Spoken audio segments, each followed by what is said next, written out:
ಇವತ್ತಿನ ತರಗತಿಯಲ್ಲಿ ನಾವು ಭಾಳಷ್ಟು ಸ್ಪರ್ಧಾತ್ಮಕ ಪರೀಕ್ಷೆಗಳಿಗೆ ಉಪಯುಕ್ತವಾದ ಒಂದು ವಿಷಯವಾಗಿರ್ತಕ್ಕಂಥ ಇತಿಹಾಸ ವಿಷಯವನ್ನು ಪರಿಚಯಿಸುವುದು.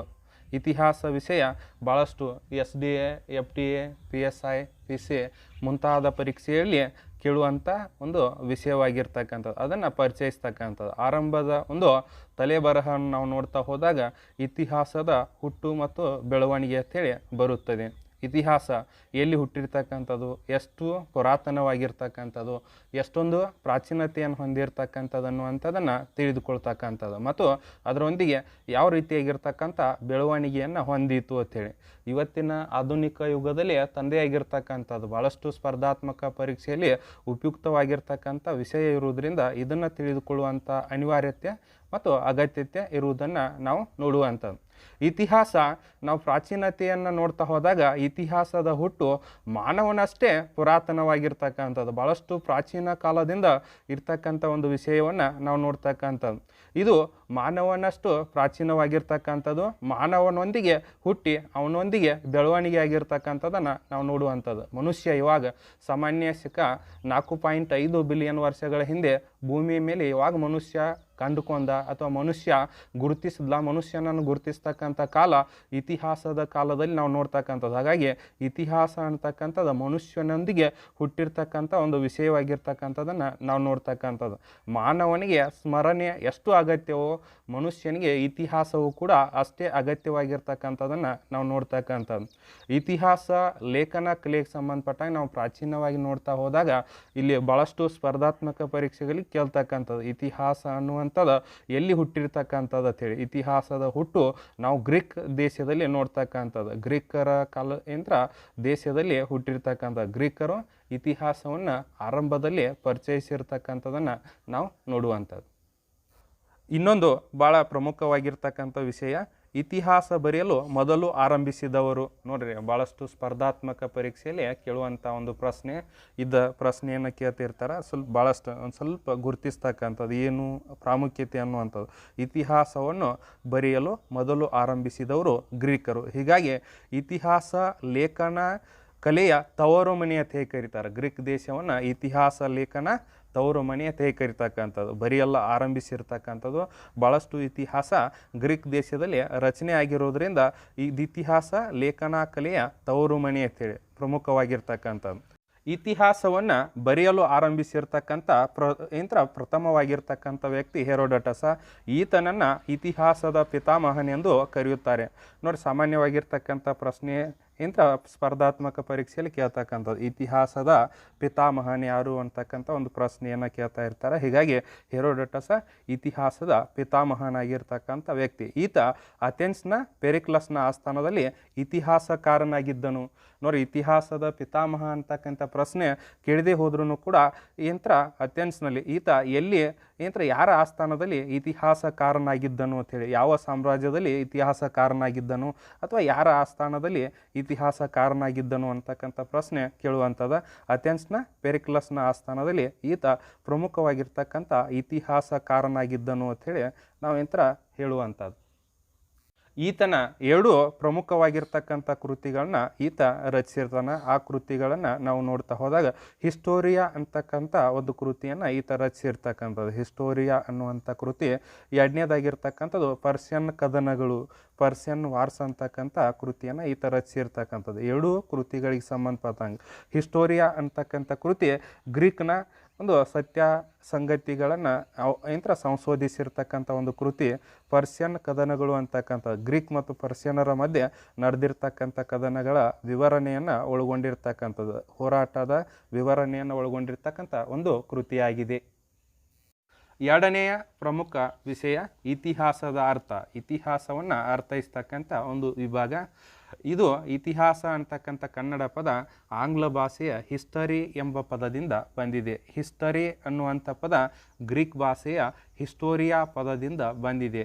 ಇದರ ಅರ್ಥ ತನಿಖೆ ಮಾಡು ಅಥವಾ ವಿಚಾರಿಸು ಎಂದಾಗುತ್ತದೆ. ನೋಡಿ, ಅರ್ಥಕ್ಕೆ ಸಂಬಂಧಪಟ್ಟಂಥ ಪ್ರಶ್ನೆಯನ್ನು, ಅರ್ಥಕ್ಕೆ ಸಂಬಂಧಿಸಿದ ಪ್ರಶ್ನೆಯನ್ನು ನೋಡ್ರಿ ಇಲ್ಲಿ ಸ್ಪರ್ಧಾತ್ಮಕ ಪರೀಕ್ಷೆಗೆ ಸಂಬಂಧಪಟ್ಟಂಗೆ ಇಲ್ಲಿ ಶಿಕ್ಷಕರ ನೇಮಕಾತಿಗೆ ಸಂಬಂಧಪಟ್ಟಂಗೆ SD FDAಗೆ ಸಂಬಂಧಪಟ್ಟಂಗೆ ಅರ್ಥ ಇತಿಹಾಸ ಅಂತಕ್ಕಂಥ ಪದ ಯಾವ ಭಾಷೆಯಿಂದ ಬಂದಿರತಕ್ಕಂಥದ್ದು ಅಂತಕ್ಕಂಥದ್ದು ಕ್ವಶನನ್ನು ಇಂಥ ಕೇಳ್ತಕ್ಕಂಥದ್ದು. ಅದಕ್ಕೋಸ್ಕರ ತನಿಖೆ ಮಾಡು ವಿಚಾರಿಸು ಎನ್ನುವಂಥ ಅರ್ಥ ಕೊಡುವಂಥದ್ದು ಗ್ರೀಕ್ ಭಾಷೆಯ ಪದ ಆಗಿರ್ತಕ್ಕಂಥ ಹಿಸ್ಟೋರಿಯಾ ಅಂತಕ್ಕಂಥ ಪದದಿಂದ ಬಂದಿದೆ ಅಂತಕ್ಕಂಥದ್ದು.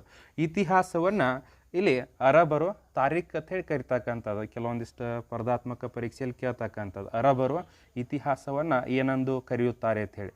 ಅದೇ ರೀತಿ ಜರ್ಮನರು ಗೆಸ್ ಚೀಚೆ ಅಂತಕ್ಕಂಥ ಪದದಿಂದ ಕರಿತಕ್ಕಂಥದ್ದು ಅಂಥೇಳಿ. ಭಾರತೀಯರು ಚರಿತ್ರೆ ಅಂತಕ್ಕಂಥದ್ದು. ವಿವಿಧ ದೇಶಗಳಲ್ಲಿ ವಿವಿಧ ಭಾಷೆಗಳಲ್ಲಿ ಇತಿಹಾಸವನ್ನು ವಿವಿಧ ರೀತಿಯಲ್ಲಿ ಕರಿತಕ್ಕಂಥದ್ದನ್ನು ನಾವು ನೋಡುವಂಥದ್ದು. ಈ ರೀತಿಯಾಗಿರ್ತಕ್ಕಂಥ ಹೆಸರುಗಳನ್ನು ಇತಿಹಾಸಗಿರ್ತಕ್ಕಂಥದ್ದು.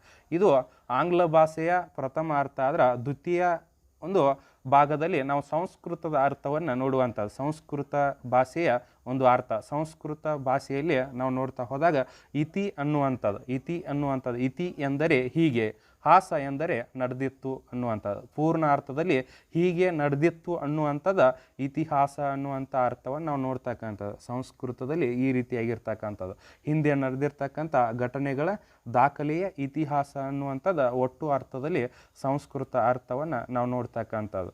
ಇಂಥ ಇಲ್ಲಿ ಜಗತ್ತಿನ ಇತಿಹಾಸಕ್ಕೆ ಸಂಬಂಧಪಟ್ಟಂಥ ಪಿತಾಮಹ ಹೆರೋಡಟಸ್ ಆದರೆ ಇಲ್ಲಿ ನಮ್ಮ ಭಾರತ ಇತಿಹಾಸದ ಪಿತಾಮಹ ಕಲ್ಲನ ಅಂತಕ್ಕಂಥ ವ್ಯಕ್ತಿ ಇಂಥ ಭಾರತದ ಇತಿಹಾಸದ ಪಿತಾಮಹನಾಗಿರುತ್ತಾನೆ. ಈತ ರಾಜತರಂಗಿಣಿ ಅಂತಕ್ಕಂಥ ಕೃತಿಯನ್ನು ಕೂಡ ಬರೆದಿರ್ತಕ್ಕಂಥದ್ದು. ಇದು ಕಾಶ್ಮೀರದ ಇತಿಹಾಸವನ್ನು ತಿಳಿಸುತ್ತದೆ. ನೋಡ್ರಿ, ಭಾಳಷ್ಟು ಸ್ಪರ್ಧಾತ್ಮಕ ಪರೀಕ್ಷೆಯಲ್ಲಿ 2015-16ನೇ ಸಾಲಿನಲ್ಲಿ ಶಿಕ್ಷಕರ ನೇಮಕಾತಿ ಪರೀಕ್ಷೆಯಲ್ಲಿ ಕೇಳಿರ್ತಕ್ಕಂಥ ಪ್ರಶ್ನೆ ಇಲ್ಲಿ ಭಾರತ ಇತಿಹಾಸದ ಪಿತಾಮಹನ್ ಯಾರು ಅಂತೇಳಿ ಪ್ರಶ್ನೆಯನ್ನು ಕೇಳ್ತಿರ್ತಾರೆ.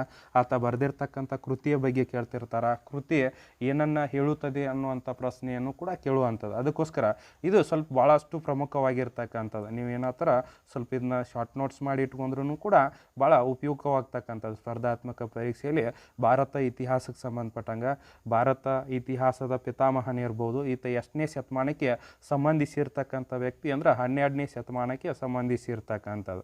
ಅದಕ್ಕೆ ಈತ ಶತಮಾನ ವ್ಯಕ್ತಿ ಆತನ ಕೃತಿ ಒಳಗೊಂಡಿರ್ತಕ್ಕಂಥ ಮಾಹಿತಿಗೆ ಸಂಬಂಧಪಟ್ಟಂಥ ಪ್ರಶ್ನೆಯನ್ನು ಕೇಳುವಂಥದ್ದು ಸಾಮಾನ್ಯವಾಗಿರುತ್ತದೆ. ಪ್ರಮುಖ ಇತಿಹಾಸಕಾರರು ಮತ್ತು ಅವರು ಬರೆದಿರುವ ಕೃತಿಗಳು. ಈಗ ಪ್ರಮುಖ ಇತಿಹಾಸಕಾರರಲ್ಲಿ ನಾವು ನೋಡ್ತಾ ಹೋದಾಗ ಆರಂಭದಲ್ಲಿ ಹೆರೋಡಟಸ್ ಸಂಬಂಧಪಟ್ಟಂಗೆ ಈಗ ಆರಂಭ ಹಂತದಲ್ಲಿ ನಾವು ಮಾಹಿತಿಯನ್ನು ಹೇಳಿರ್ತಕ್ಕಂಥದ್ದು. ಆತ ಇತಿಹಾಸದ ಪಿತಾಮಹ 7 ಕೃತಿಗಳನ್ನು ರಚಿಸಿರ್ತಕ್ಕಂಥ ವ್ಯಕ್ತಿ, ಕೃತಿಗಳನ್ನು ಕೂಡ ಹೇಳಿರುವಂಥದ್ದು. ನೆಕ್ಸ್ಟ್ ಇದಾದ ನಂತರ 2ನೇಯ ಹಂತದಲ್ಲಿ 2ನೇಯ ಪ್ರಮುಖ ಇತಿಹಾಸಕಾರ ಸಂತ್ ಆಗಸ್ಟನ್ ಅಂತಕ್ಕಂಥ ವ್ಯಕ್ತಿ. ಈತ 2 ಪ್ರಮುಖ ಕೃತಿಗಳನ್ನು ಈತ ಬರೆದಿರ್ತಕ್ಕಂಥದ್ದು. ದ ಸಿಟಿ ಆಫ್ ಗಾಡ್ ಅಂತಕ್ಕಂಥದ್ದು 1ನೇ ಕೃತಿ. 2ನೇ ಕೃತಿ ಕನ್ಫ್ಯೂಷಿಯಸ್ ಅಂತಕ್ಕಂಥ ಕೃತಿಯನ್ನು ಈತ ರಚಿಸಿರ್ತಕ್ಕಂಥದ್ದು. ಕನ್ಫ್ಯೂಷಿಯಸ್ ಮತ್ತು ದ ಸಿಟಿ ಆಫ್ ಗಾಡ್ 2 ಕೃತಿಗಳನ್ನು ಈತ ಬರೆದಿರ್ತಕ್ಕಂಥದ್ದು. 3ನೇಯ ಪ್ರಮುಖ ಇತಿಹಾಸ ಅರಿಸ್ಟಾಟಲ್ ಪೊಲಿಟಿಕ್ಸ್ ಅಂತಕ್ಕಂಥ ಕೃತಿಯನ್ನು ಬರೆದಿರ್ತಕ್ಕಂಥದ್ದು. ಈತ ರಾಜ್ಯಶಾಸ್ತ್ರ ಜೀವಶಾಸ್ತ್ರದ ಪಿತಾಮಹನಾಗಿರ್ತಕ್ಕಂಥ ವ್ಯಕ್ತಿ. ಇನ್ನು 4ನೇಯ ಪ್ರಮುಖವಾಗಿರ್ತಕ್ಕಂಥ ವ್ಯಕ್ತಿ ಕಾರ್ಲ್ ಮಾರ್ಕ್ಸ. ಈತ ಇತಿಹಾಸಕ್ಕೆ ತಂದೆ ಆಗಿರ್ತಕ್ಕಂಥ ಮಾಹಿತಿಯನ್ನು ನೀಡಿರ್ತಕ್ಕಂಥದ್ದು. ಇತಿಹಾಸಕ್ಕೆ ಆರ್ಥಿಕ ಅರ್ಥ ವಿವರಣೆಯನ್ನು ನೀಡಿರ್ತಕ್ಕಂಥ ವ್ಯಕ್ತಿ. ಭಾಳಷ್ಟು ಸ್ಪರ್ಧಾತ್ಮಕ ಪರೀಕ್ಷೆಯಲ್ಲಿ ಕೇಳ್ತಕ್ಕಂಥದ್ದು. ಈತ ಆರ್ಥಿಕ ವಿವರಣೆ ನೀಡಿರ್ತಕ್ಕಂಥ ಈತ 7 ಪ್ರಮುಖ ಕೃತಿಗಳನ್ನು ರಚಿಸಿರುತ್ತಾನೆ. ಅವುಗಳೆಂದರೆ 1ನೇದು ದಾಸ್ ಕ್ಯಾಪಿಟಲ್ ಅಂತಕ್ಕಂಥ 1 ಕೃತಿ, ಕಮ್ಯುನಿಸ್ಟ್ ಮ್ಯಾನಿಫೆಸ್ಟೋ ಅಂತಕ್ಕಂಥ 2ನೇ ಕೃತಿ. 2 ಕೃತಿಗಳನ್ನು ಈತ ರಚಿಸಿರ್ತಕ್ಕಂಥದ್ದು. ಇನ್ನೊಬ್ಬ 5ನೇಯ ಪ್ರಮುಖ ಇತಿಹಾಸಕಾರ ಆರ್ನಾಲ್ಡ್ ಟೈನ್ಬಿ. ಈತ ಪ್ರಮುಖವಾಗಿರ್ತಕ್ಕಂಥ ಕೃತಿಯನ್ನು ರಚಿಸಿದ್ದಾನೆ. ಎ ಸ್ಟಡಿ ಆಫ್ ಹಿಸ್ಟ್ರಿ ಎಂಬ ಪುಸ್ತಕವನ್ನು ಈತ ಬರೆದಿರುತ್ತಾನೆ. 6ನೇಯ ಪ್ರಮುಖ